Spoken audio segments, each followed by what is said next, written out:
Chicago, the summer of 1893. The World's Columbian Exposition was drawing millions of visitors from across the nation, and in the shadows of the city, a man known as H. Holmes was quietly plotting something unimaginable. He was charming, intelligent, and outwardly respectable, but beneath the surface lurked a monster, an architect of deception and death. Today, we're diving into the chilling story of H. Holmes, the man history would call the Beast of Chicago. Stay with us because by the end of this video you'll understand how a serial killer operated under the guise of a businessman, swindler, and doctor, and how his web of lies led to the deaths of at least 27 people. Born Herman Webster Mudgett on May 16, 1861, in Gilmanton, New Hampshire, Holmes was the third child of devout Methodist parents. His father was a farmer and sometimes a house painter, allegedly a cruel man who beat his children. Holmes was academically gifted, but also socially isolated. An early encounter with a human skeleton left a lasting impression. Terrified at first, he later found fascination. This morbid curiosity would foreshadow his later crimes. Holmes studied medicine at the University of Michigan, graduating in 1884. While there, he worked in the anatomy lab and even participated in the supply of cadavers, likely obtained through grave robbing. Some historians suggest that even then, Holmes was already blurring the lines between legitimate medical practice and criminal enterprise. In 1886, Holmes moved to Chicago, adopting the name H. Holmes. He started working in a drugstore, quickly impressing the owner, Elizabeth Holton, and eventually buying the store himself.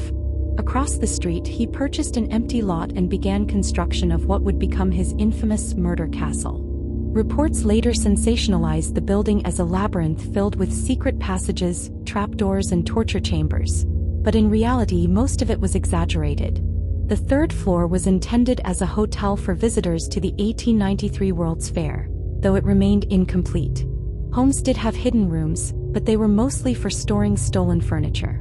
Holmes was a con artist as much as he was a murderer. He married multiple women, sometimes simultaneously, and engaged in insurance fraud, forgery, and swindling. But behind his charming facade lay a deadly pattern. He killed those who threatened his schemes or simply knew too much. Among his confirmed victims were his mistress Julia Smythe, her young daughter Pearl, secretary Emmeline Sigrand, and the Williams sisters Minnie and Nanny. The most notorious of Holmes' crimes involved Benjamin Pitezel, his accomplice in several scams. Pitezel agreed to fake his death for an insurance payout, but Holmes had other plans. On September 4, 1894, Holmes killed Pitezel with chloroform and set his body on fire, collecting the insurance money. Then came the most horrifying part. Pitezel's 3 children, Alice, Nellie, and Howard, were placed under Holmes' care. Holmes traveled with the children, all while lying to Pitezel's wife about their whereabouts. In October of that year, he asphyxiated Alice and Nellie in a gas-filled trunk, burying them in Toronto, and later killed Howard in Philadelphia, dismembering and burning his body to hide the evidence.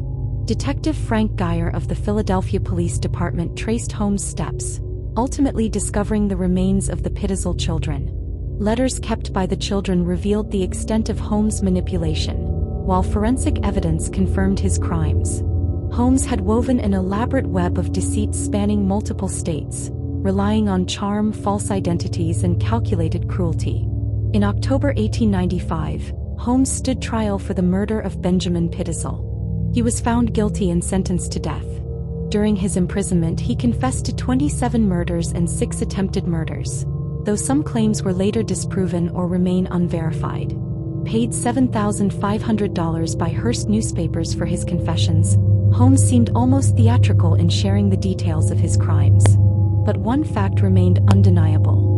He was a killer whose actions terrified and fascinated the nation. On May 7, 1896, H. Holmes was hanged at Moyamensing Prison in Philadelphia. His neck did not break and he slowly strangled over 15 minutes. Despite his horrific crimes, Holmes remained calm and composed to the end. He requested his coffin be encased in concrete and buried 10 feet deep, fearing grave robbers would steal his body for dissection. A chilling final nod to his obsession with death. The so-called Murder Castle was partially destroyed by fire in 1895, rebuilt, and eventually torn down in 1938. Today, the site is occupied by the Englewood Post Office, a quiet reminder of the horrors that once lurked behind its walls. H. Holmes' story challenges us to confront the horrifying possibility that evil can hide behind civility, charm, and success. H. Holmes remains one of America's most infamous serial killers, a man whose crimes blurred the lines between greed, deception, and murder. His life leaves us with haunting questions. How many of his victims were never discovered? And could someone like Holmes exist today, hiding in plain sight? If you found this deep dive into the life of the Beast of Chicago chilling, hit that like button, subscribe, and share your thoughts in the comments. Which part of Holmes' story shocked you the most? Let us know below.